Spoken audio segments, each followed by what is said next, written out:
Hello everyone, welcome to you in my Bengali blog channel Pranab's blog. আজ আমরা day ট্রিপে চলে এলাম আলিবাগের ভার্সলি বিচ এবং কোরলাই ফোর্টের উদ্দেশ্যে। আলিবাগ অনেকটা আমাদের দীঘার মতো মুম্বাইয়ের লোকেদের weekend destination.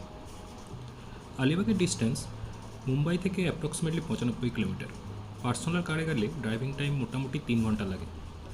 Gate of India থেকে জলপথেও আসা যায়, ফেরিতে আসতে সময় লাগে মোটামুটি 45 মিনিটস।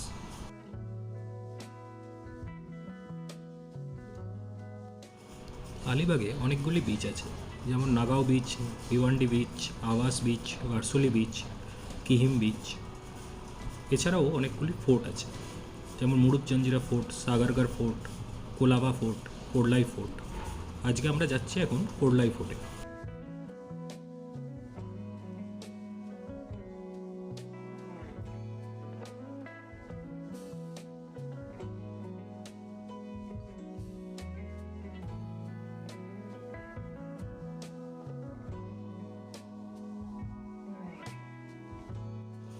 আলিবাগ থেকে কোরলাই ফোর্টের দূরত্ব মোটামুটি 25 কিলোমিটার। সরু রাস্তার কারণে ড্রাইভিং টাইম মোটামুটি লাগে 1 ঘন্টা।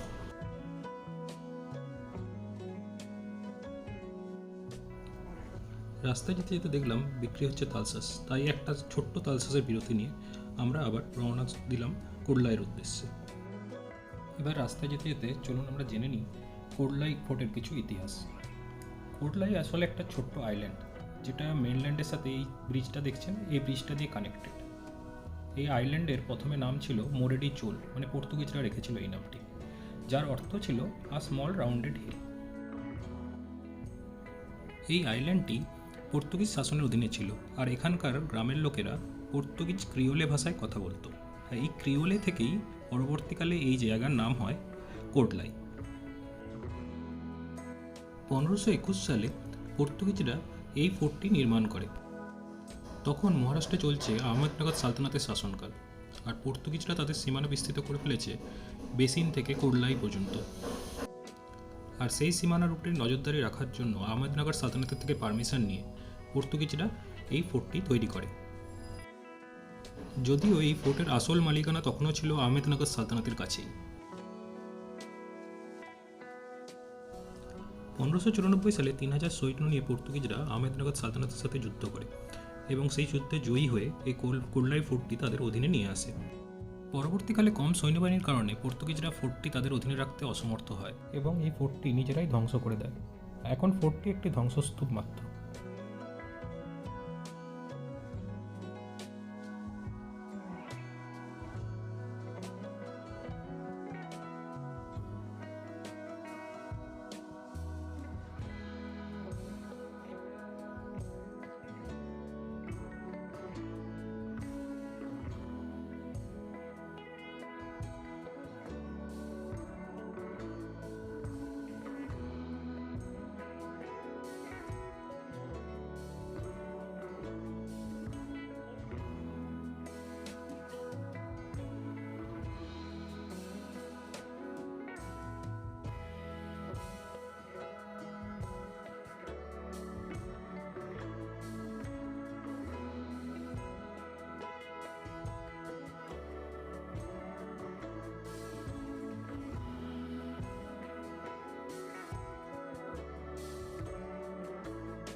ফোর্টের এন্ট্রান্স ফি জনাপ্রতি 10 টাকা। এন্ট্রি ফি পে করে আমরা ফোর্টের উদ্দেশ্যে ট্রেক স্টার্ট করলাম।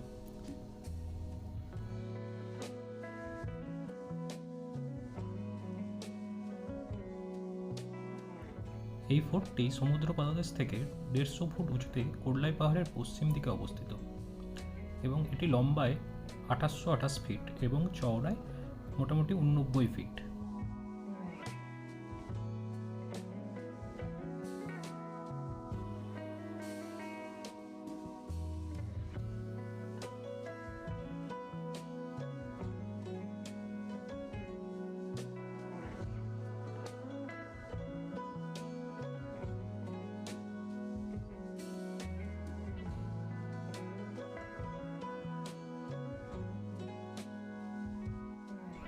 দশ 12 মিনিট ট্রেক করে আমরা পৌঁছে গেলাম কোরলাই ফোর্টে।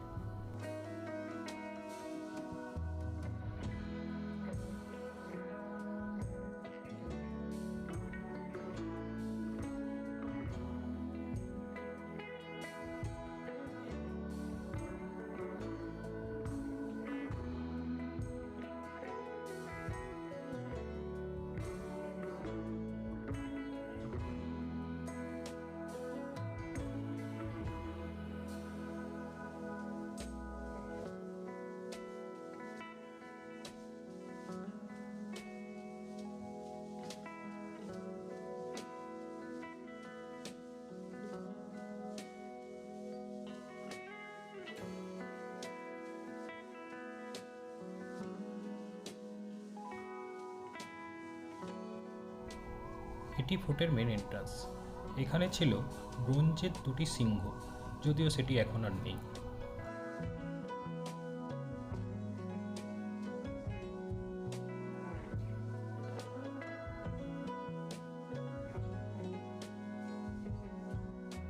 ঐতিহাসিকদের মতে Korlai fort one of the strongest fort. Chhatrapati শিবাজি মহারাজের ছেলে সাম্ভাজি 1687 সালে এই ফোর্টের উপর অধিকার নিতে ব্যর্থ হয় এবং তার সেনাবাহিনী নিয়ে ফিরে যেতে বাধ্য হয়। পরে 1739 সালে মারাঠারা এই ফোর্ট নিজেদের অধিকারে নেয়। এই ফোর্টে পর্তুগিজরা 7000-এর মতন ঘোড়া রেখেছিল এবং 1000 সৈন্য ছিল এবং সেই সৈন্যদের প্রার্থনার জন্য একটি চার্চও বানানো হয়েছিল।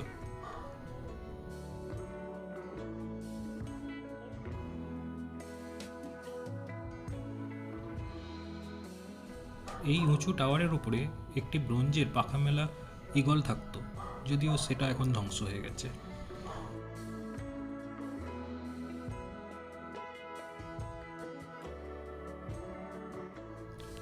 এখনো একটি কামান এখানে দেখা যায়।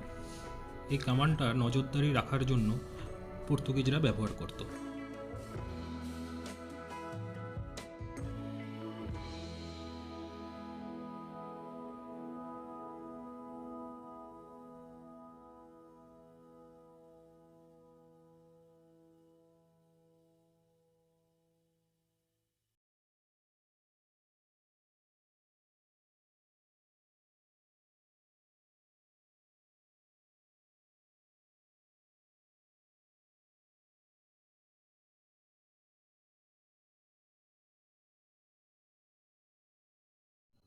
এই লাইট হাউসটি তৈরি করা হয় 1955 সালে। এটি ফুললি অটোমেটিক। এটি কোস্টাল এরিয়ার নজরদারির কাজে ব্যবহার করা হয়।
এবার ফেরার পালা।